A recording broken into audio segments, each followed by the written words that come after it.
Good morning and welcome back, ladies, gents and Pikachus, beloveds of the internet and my audience. We return once again to our powerful preaching, the book of Jeremiah in the Old Testament, and the reason I want to do this, rather than break it down and interpret it for you like I have done in previous times, because I've actually done this before, I'll link that at the end. I just want to give you an example of how powerful and punchy this stuff can sound when it's done in the correct way. And the reason is, I was at church on Sunday, just gone, and the sermon had a bit of Jeremiah in there, and there was people yawning. There was people sat in the pews yawning because it was such a dull and bland rendition. The recitation was just not very good. So I'm going to show you how even an amateur like me, a Bible peasant such as myself, can make this stuff sound lightning. And keep in mind, the bit I'm going to read you, Jeremiah chapter 13 verse 15, is about God threatening exile to those who blaspheme against him, who trespass his rules and cause misery for his beloved children, us. So, without further ado, let's get going. Verse 15. Hear and give ear, be not proud, for the Lord has spoken.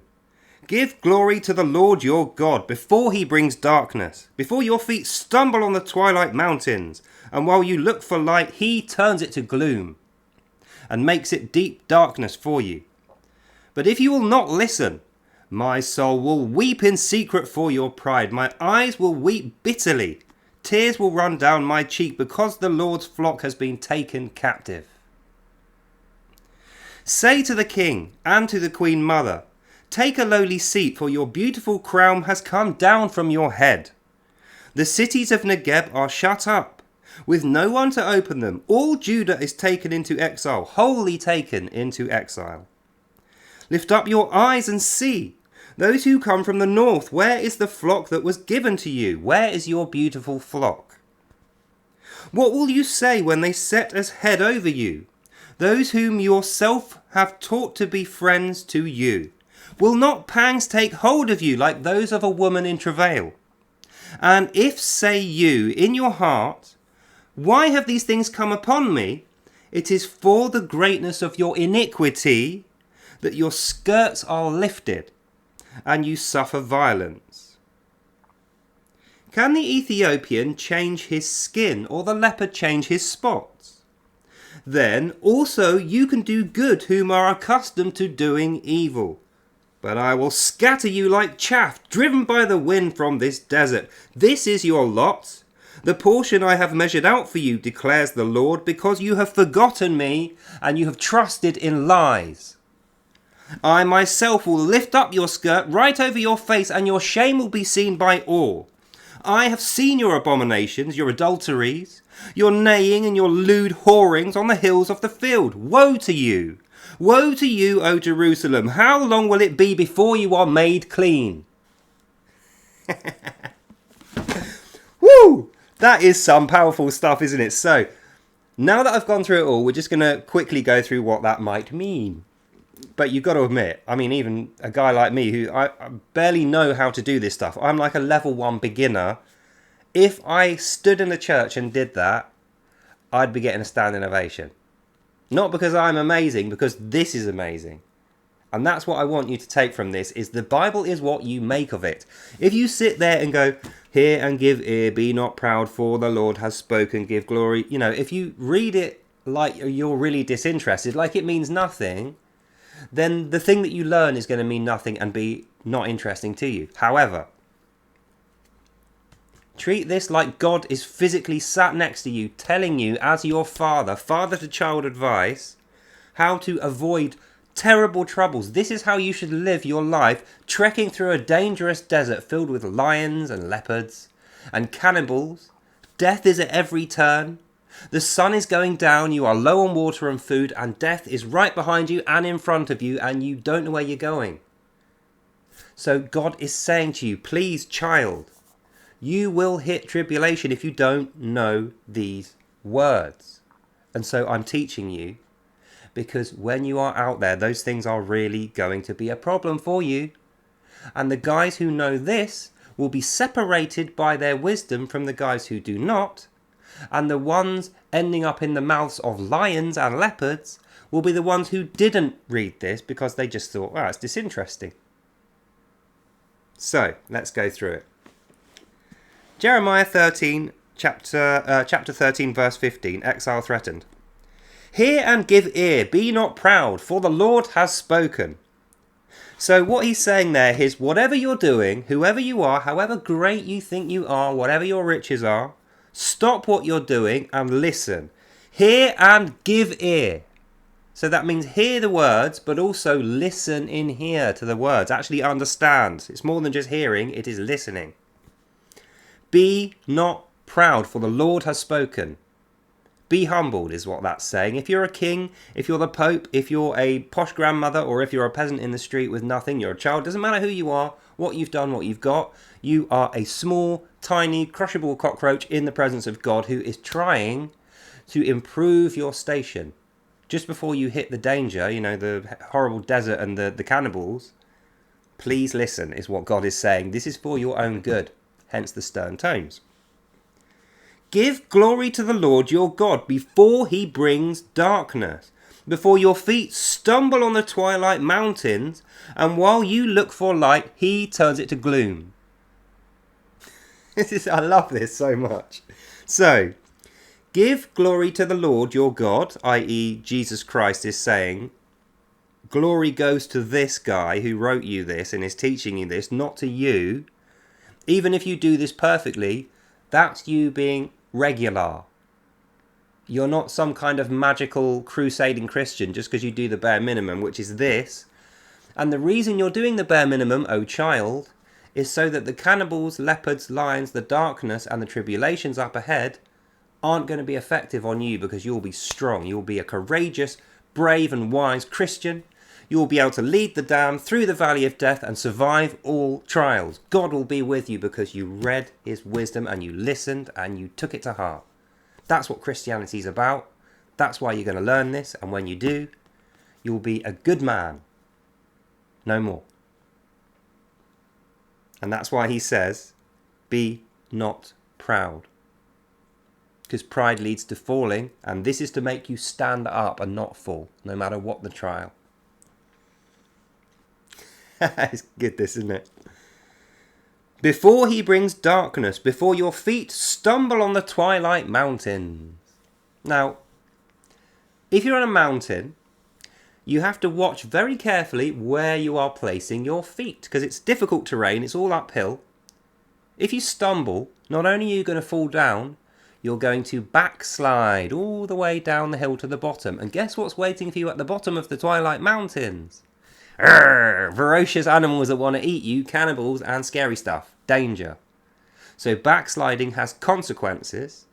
Consequences which are physically going to harm you and spiritually probably going to be the end of you. So that's why give glory to your Lord, who is God, before he brings the darkness. So darkness is definitely on its way. And the people who don't read this are going to be caught in that darkness and devoured by the beasts and cannibals. And they will be at fault for this themselves, because God has physically told them how to avoid it.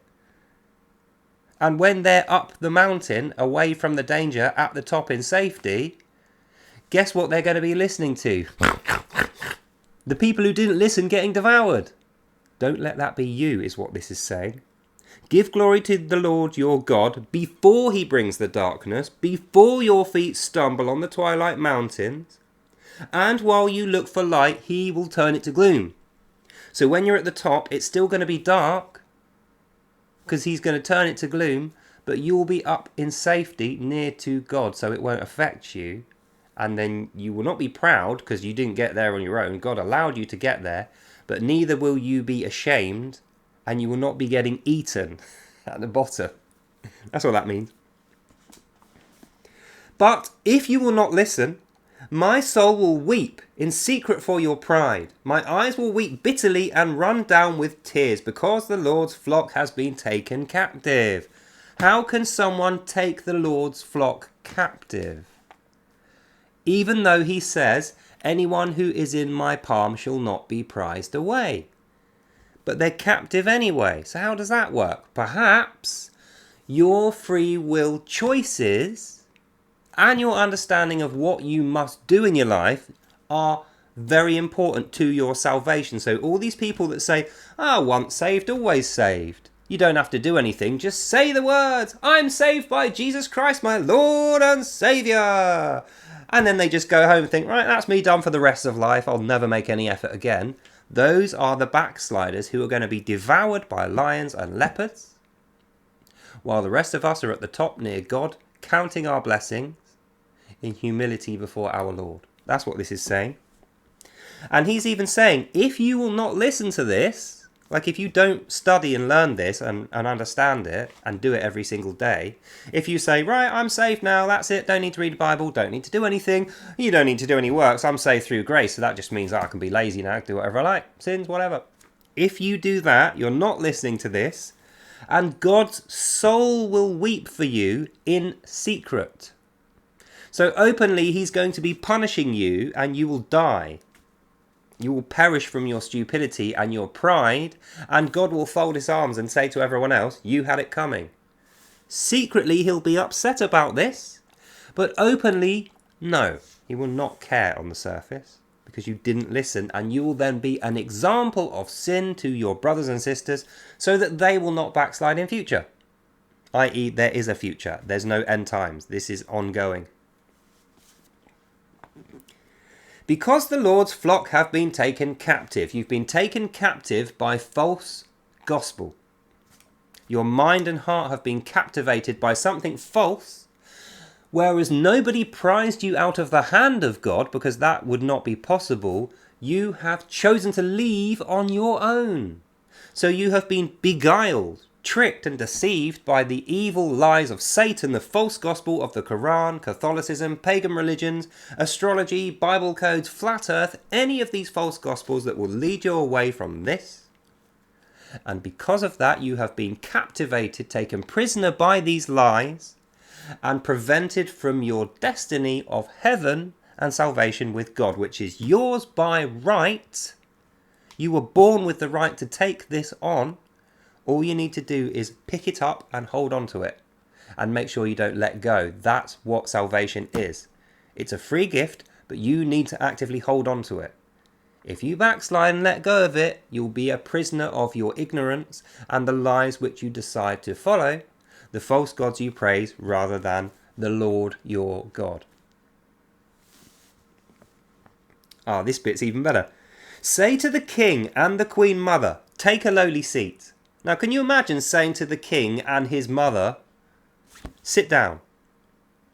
That's what he's saying. He's saying, say to the king and the queen mother, take a lowly seat, sit down, like he's scolding like a child. Sit down, king and queen mother. You don't mean anything. Sit down. Take a lowly seat, for your beautiful crown has come down from your head, i.e., you are not a queen mother here. You are not a king here. You are equally as weak and humile as me, because God is bringing the darkness. The gloom has come over the mountains. Beasts are over there looking for a free meal. And guess what? They don't discriminate whether I've got money or you've got money. They don't care who's wearing the purple cloak. We are both equally chunks of meat which they can devour. That's what this means. Say to the king and the queen mother, take a lowly seat over there, because guess what? Your beautiful crown has come down off your head. You ain't a king anymore. The cities of Negeb are shut up with none to open them. Please let us into the city of Negeb where it's safe in your big strong walls. We've got lions and leopards out here. But none would open them. Why would none open them? Well, it says, all of Judah was taken into exile, wholly taken into exile. There's nobody in the safe cities to open the door for you, because their sin has flushed them away.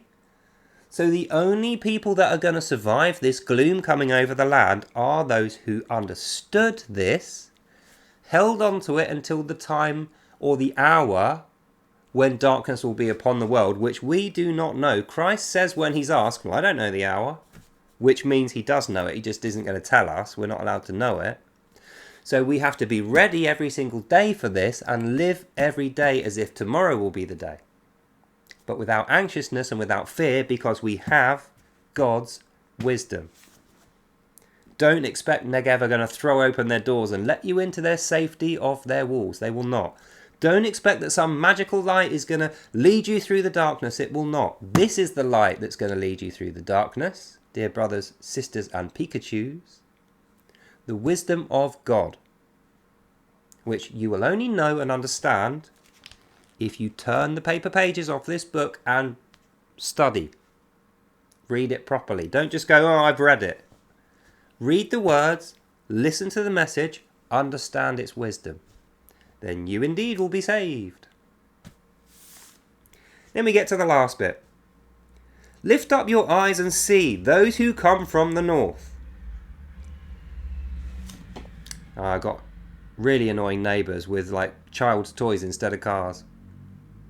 Should probably shut the window. So anyway, lift up your eyes and see those who come from the north. Who's in the north when you're in Israel? Syria and Iran, who at the time were like cannibal Arabic Jew-hating cultures. You know, they weren't particularly friendly neighbours. They'd already tried to invade them and kill them several times, and they have this vendetta from Egypt. So, lift up your eyes, stop looking at the floor, even though you're getting told off by God and you're like, you don't want to look up. Lift up your eyes, stop being so pathetic, man up, and see who comes from the north. Where is the flock that was given to you? Where's your beautiful flock? Where is the blessings and the bounties that I gave you, says God to his people? What will you say when they set as head over you? Set as head means the ruler on the coin is saying, I'm your ruler now, I'm your king now. So God is saying, if someone else comes over to you and says, I'm going to be your king now, you've got to worship me, what are you going to say? Those whom you yourself have taught to be friends to you, i.e. your neighbours who were your friends yesterday, but now that the darkness is coming, friends don't mean anything anymore, so they are looking to feed off you, because they think that amassing resources is going to save them. Will not pangs take hold of you like those of a woman in travail, labour pains from, having a baby? This is so painful, I just want to get through it and then have a birth. A rebirth, i.e. go to heaven. And if you say in your heart, why have these things come upon me? It is for the greatness of your iniquity that your skirts are lifted up, and you suffer violence. This is directly saying, if you don't stick to this gospel which your Father God, your Lord, has given you and tasked you to learn, when the darkness comes, you will not be able to beg to Allah or Krishna or Brahman or any human king. The Pope ain't going to save you, the Queen Mother or King Charles, or nobody's going to save you because they won't be able to. So there's no point flitting your skirt like a little whore at all these guys now to try and build your relationships with them. They will also be judged, and that's why it says, say to the king and the Queen Mother, take your lowly seat. You might have been a king before, your crown has now slipped. You're equally prey as I. That they lifted your skirts up and that you suffer violence. Well, that's from the beasts who are now looking to eat you. Can an Ethiopian change his skin or the leopard his spots? No is the answer to both those questions. Ethiopians are going to always be Ethiopians. Leopards are always going to be leopards. Then also you can do good who are accustomed to do evil. So it's saying some things are set in stone and they cannot be changed. But those things are not important. We don't consider those things. So God is actually saying here, whether you're a leopard with spotty skin, whether you're Ethiopian with completely dark skin, whether you are a Jew with like oily skin or a Mediterranean with fair olive type skin, whether you are Chinese with white skin or whether you are a ginger person with freckly skin, it doesn't matter. You can also do good. No matter what your skin colour or your body type or your species happens to be, you can also do good. Even if you're accustomed to doing evil, you have freedom to choose, even at this point. But if you do evil, I will scatter you like chaff driven by the wind from the desert. This is your lot. The portion I have measured out to you, declares the Lord, because you have forgotten me and you have trusted in lies.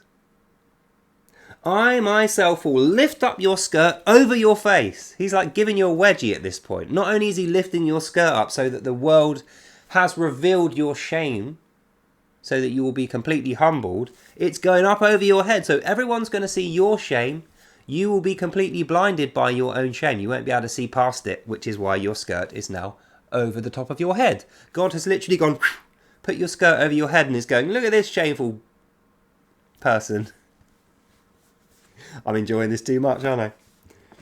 I have seen your abominations, your adulteries, your neighings, i.e. your neighings like a stallion on heat who is just looking to have sex with all the other female horses. You know, you're following your base desires without any logic, loyalty or faith.